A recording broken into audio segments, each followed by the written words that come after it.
बिस्मिल्लाहिर्रहमानिर्रहीम। अस्सलाम वालेकुम दोस्तों, मैं मोहम्मद अदील आपकी खिदमत में फिर से हाजिर हूँ एक न्यू वीडियो के साथ।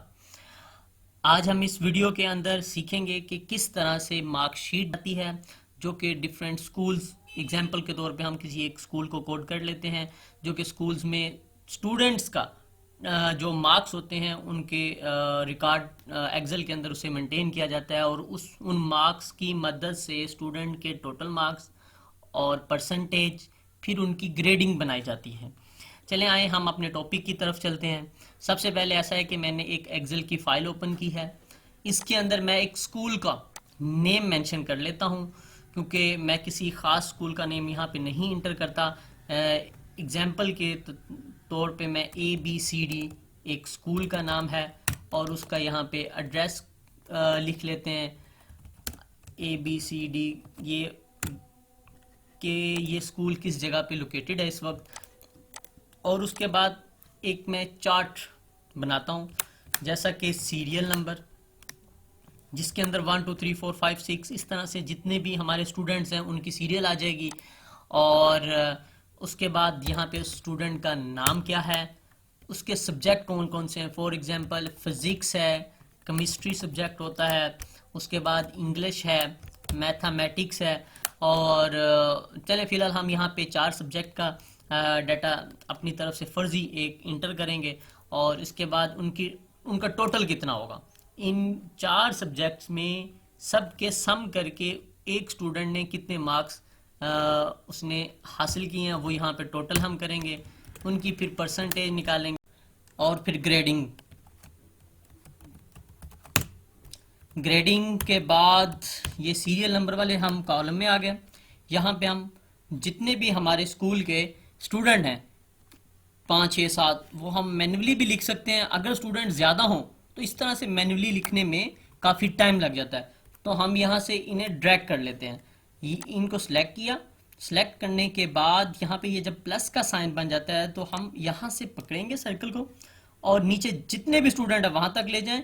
या इसके अलावा ये एक तरीकाकार दूसरा ये होता है कि हम उसे वहाँ पे डबल क्लिक कर दें, तो उससे भी नीचे 1 2 3 वही सीरियल नंबर आगे कंटिन्यू हो जाती है। और अब हम यहाँ पे कोई भी 5 6 अपनी तरफ से नाम लिख लेते हैं। फॉर एग्जांपल अदील, अली, सरमद, शहबाज, असद, रज़ा। तो इसी तरह से 5 6 नाम हम अपनी तरफ से इंटर कर लेते हैं। और बाद में सब्जेक्ट के जो मार्क्स होंगे वो यहाँ पे इंटर कर लेंगे। उसमें जो अदील ने इतने लिए, असद के 67, ये ही मार्क्स हम आगे। अब ये हम सब अपनी तरफ से फर्जी डाटा इंटर कर रहे हैं तमाम स्टूडेंट्स का। इस तरह करते हमें काफ़ी टाइम लग जाएगा, तो लिहाजा हम 3 या 4 स्टूडेंट्स पे इसको रखते हैं, बाकियों को हम डिलीट कर देते हैं। ठीक है। और केमिस्ट्री,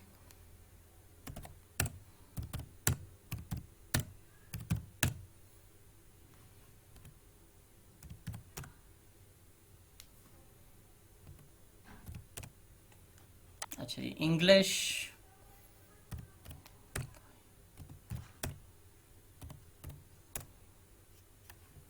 सिक्सटी 20 30,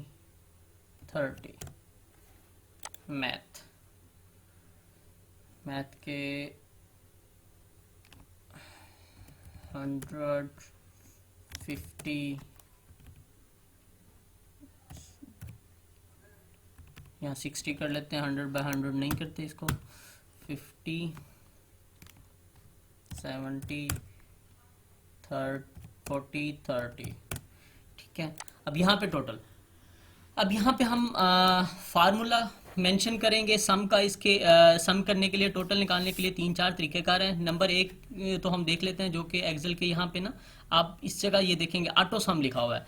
तो यहाँ पे क्लिक करने के बाद हम अगर ऑटो सम पे क्लिक कर देंगे तो वो खुद ही इन जो भी ये हमने यहाँ पे 4 5 जितने भी सब्जेक्ट मेंशन किए होंगे तो उनको सिलेक्ट कर लेगा और यहाँ पे सम का फार्मूला लगा देगा। एक तो ये तरीकाकार है, उसके बाद हम इंटर कर देंगे।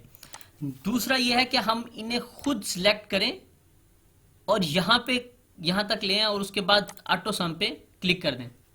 इस सूरत में भी यहाँ पे फार्मूला लग जाएगा।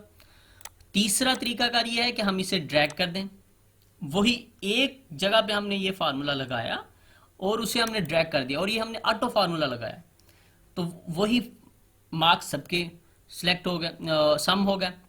इसी तरह से हम एक और तरीकाकार भी यहाँ पे यूज़ कर सकते हैं कि इन तमाम मार्क्स को सिलेक्ट करने के बाद हम यहाँ पर आंसर चाहते हैं कि उनका टोटल इस वाले कॉलम में आए, तो इन सबको सिलेक्ट करने के बाद ऑटो सम पे क्लिक कर देंगे।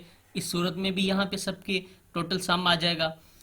अगर ये नहीं चाहते तो आप सबको शायद मालूम होगा कि जो भी एक्सेल के अंदर फार्मूला यूज किया जाता है वो इक्वल के साइन से ही स्टार्ट होता है।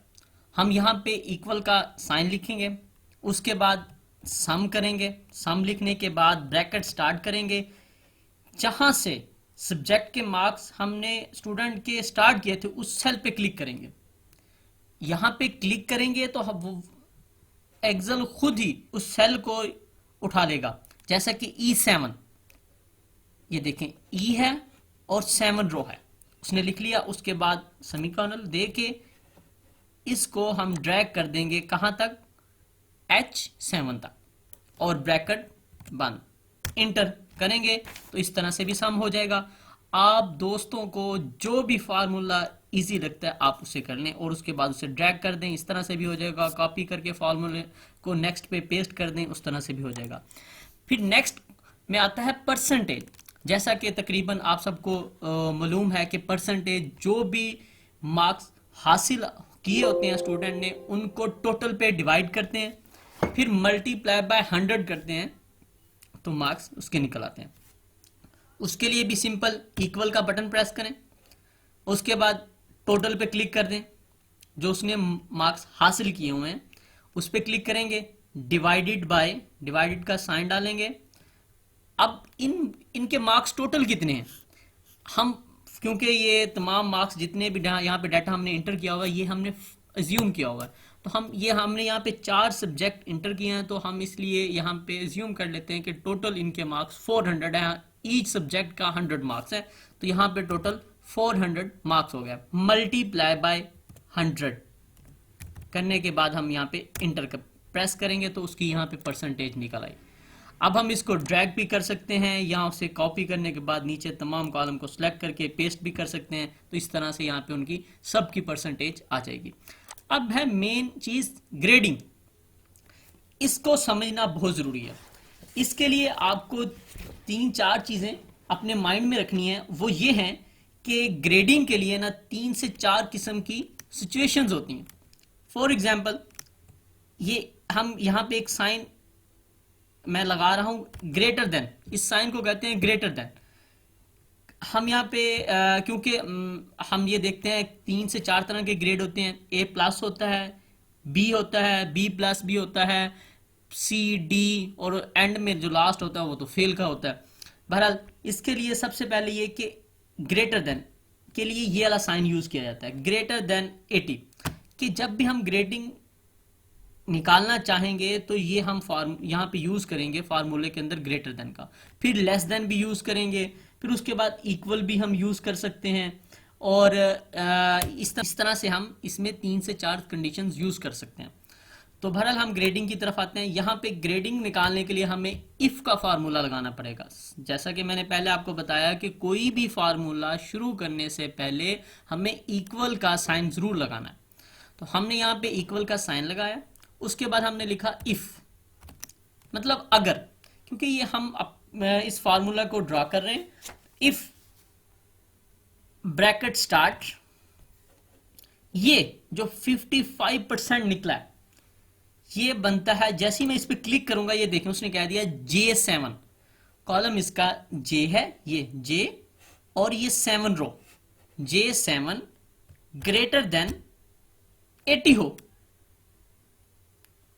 ग्रेटर देन 80, देन अगर J7 मतलब 55.75% ज्यादा हो 80 से, तो इसको ग्रेड दे दे।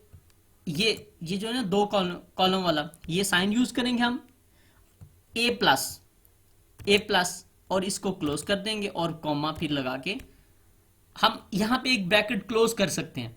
लेकिन अगर हम क्लोज करेंगे तो हमारे जो परसेंटेज है वो 55 है, तो ये इस फार्मूले को एक्सेप्ट नहीं करेगा। तो हम इसलिए इसी फार्मूले को आगे कंटिन्यू करते हैं। इफ, क्योंकि हमने भी लिखा है कि 80%, 80 से अगर ज्यादा हो तो फिर इसके बाद इफ यूज करेंगे, ब्रैकेट स्टार्ट, सेम वही प्रोसेस। ये दोबारा इस पे परसेंटेज पे क्लिक करेंगे, J7 आ गया, फिर से ग्रेटर देन 70 हो तो इसको grade they they A, comma बंद। फिर उसके बाद if bracket start J7 greater than 60 हो तो इसको मार्क्स, इसको ग्रेड दिया जाए B, कॉमा बंद।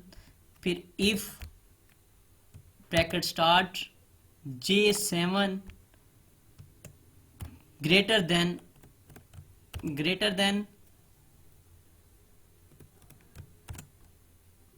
60 पे हम थे, उसके बाद 50 हो तो इसको ग्रेड दिया जाए C, comma if bracket start J7 पे मैंने दोबारा क्लिक किया और वहां J7 लिखा हुआ हो गया, ग्रेटर देन हो इससे 40 से तो इसको ग्रेड दिया जाए D,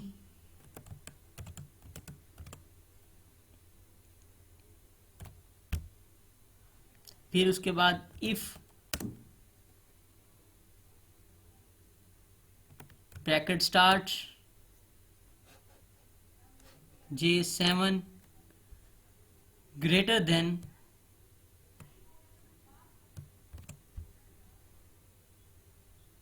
सॉरी, यहां पे आप ग्रेटर देन नहीं हम यूज करेंगे क्योंकि 40 तक तो होता है डी ग्रेड। इसके बाद लेस देन होता है, लेस देन हो 39 से कम मार्क्स हो तो उसको ये कंसीडर करे फेल, FAIL, फेल। अब यहां पे क्योंकि हमने यहां से ब्रैकेट स्टार्ट की है तो हमने इसे क्लोज भी करना है। अब हमने जितनी ब्रैकेट्स यहां स्टार्ट की उतनी ही ब्रैकेट्स को क्लोज करना है। अब यहां पे देख लेते हैं, 1 2 3 4 5 6 ब्रैकेट्स हैं। यहां पे मैंने शिफ्ट प्रेस करके ये बटन प्रेस करना था, उसके बाद इसी तरह से आगे ये सारे 6 ब्रैकेट्स मैंने क्लोज करनी है। 1 2 3 4 5 6 ब्रैकेट्स मैंने वहां लगा दी और फिर इंटर प्रेस कर दिया। ये देख लें उसने C ग्रेड दिया था। अब आप इसमें देखें, ये जो एड्रेस बार है इसके अंदर हमने यहाँ फार्मूला लगाते हुए कहा था कि अगर उसके मार्क्स ग्रेटर देन 50 हो तो उसे C ग्रेड दे दे। ये उसने C ग्रेड दे दिया। और इसी तरह इसको नीचे ड्रैग करते हैं, इसी फार्मूले को, ये फार्मूला ड्रैग किया, ये C ग्रेड हुआ। ये क्योंकि ग्रेटर देन 50 है, लेस देन 60 है, तो इसीलिए यहाँ पे ये C ग्रेड आ गया। और ये 74.5% है तो इसको उसने A ग्रेड दे दिया। अगर ये 80 प्लस में होते तो इसने ग्रेड देना था A प्लस, अब इसने इसे दिया है A क्योंकि हमने कहा था ग्रेटर देन 70, तो इसने ग्रेड उसे दे दिया A। ये D ग्रेड, ये फेल। इसी तरह से हम तमाम स्टूडेंट का डाटा इसमें इंटर करते हैं, जितने भी मार्क्स आए होते हैं सबको इंटर करते हैं और उनकी ग्रेडिंग निकाल लेते हैं। अब मेन चीज ये है कि हम इस तरह से इतना लंबा प्रोसेस क्यों कर रहे हैं। ये इसलिए करना जरूरी है कि ये हमें फर्स्ट टाइम करना पड़ता है। उसके बाद आप ये देखें, मैं यहाँ पे सिर्फ और सिर्फ स्टूडेंट्स के मार्क्स चेंज करूंगा तो आप देखेंगे उनकी ग्रेडिंग भी चेंज हो रही होगी। फॉर एग्जाम्पल यहाँ पे मैं 70 कर देता हूं, यहाँ पे भी नहीं हुई, यहाँ पे भी 70 कर दिया, ये B ग्रेड हो गया। ये इसलिए जरूरी है कि अगर इनके मार्क्स हम बाद में चेंज करते हैं सब्जेक्ट्स के या कोई और स्टूडेंट्स अंदर आते हैं तो हमें जस्ट उनके मार्क्स इंटर करने हैं। बाकी ये जो टोटल मार्क्स हैं, परसेंटेज है ये और ग्रेडिंग है, ये ऑटोमेटिकली कैलकुलेट हो रही होगी। तो इसलिए हमें इनके ऊपर ज़्यादा टाइम वेस्ट नहीं करना पड़ता। अब हम इन्हें थोड़ा सा अलाइनमेंट इनकी कर लेते हैं। अब ये नाम है स्कूल का, तो हम इसे सेंटर में ले आते हैं, इसे सिलेक्ट करते हैं क्योंकि लास्ट जो ग्रेडिंग हमारी चल रही है वो के वाले कॉलम में चल रही है। तो इसको हम यहाँ से सिलेक्ट करते हैं, के तक ले आते हैं। यहाँ पे ये देखें, ये मर्ज का रिबन है, इस पर क्लिक करेंगे तो ये मर्ज हो गया तमाम कॉलम और वो दरमियान में आ गया, सेंट्रलाइज हो गया। जो मर्ज हुए थे वो दोबारा ख़त्म हो जाएंगे। दोबारा से मैं इसको के तक सिलेक्ट करूंगा, फिर मर्ज पे क्लिक करूंगा, वो देख लें उनकी अलाइनमेंट ठीक होगी। तो इनको मैं बार्डर लगा देता हूँ, बार्डर लगा दिया। और ये दो जो कॉलम दरमियान में इन्हें मैं शिफ्ट प्लस सेलेक्ट करने के बाद शिफ्ट प्लस डिलीट का बटन प्रेस करूंगा तो ये रोज जो जो दोनों हैं ये उसमें से डिलीट हो जाएंगी। तो इस तरह से भी, नहीं तो मैन्युअली भी हम कर सकते हैं। सेलेक्ट करने के बाद डी पे क्लिक करेंगे तो हो जाएंगे। उसके बाद इन तमाम को हम बॉर्डर लगा लेते हैं। उसके बाद इनकी जिस तरह से भी आप सेटिंग चाहें वो कर सकते हैं। इन्हें बोल्ड कर सकते हैं, इनके फाउंट साइज बड़ा कर सकते हैं, जो कुछ करना चाहें तो आप इसमें कर सकते हैं। ये बहुत ही इजी था। मैं उम्मीद करता हूँ कि तमाम दोस्तों को इसकी समझ आई होगी और इंशाल्लाह हम जल्द ही एक नए न्यू वीडियो के साथ आपकी खिदमत में दोबारा हाजिर होंगे। जज़ाकल्लाह, अस्सलाम वालेकुम, अल्लाह हाफिज़।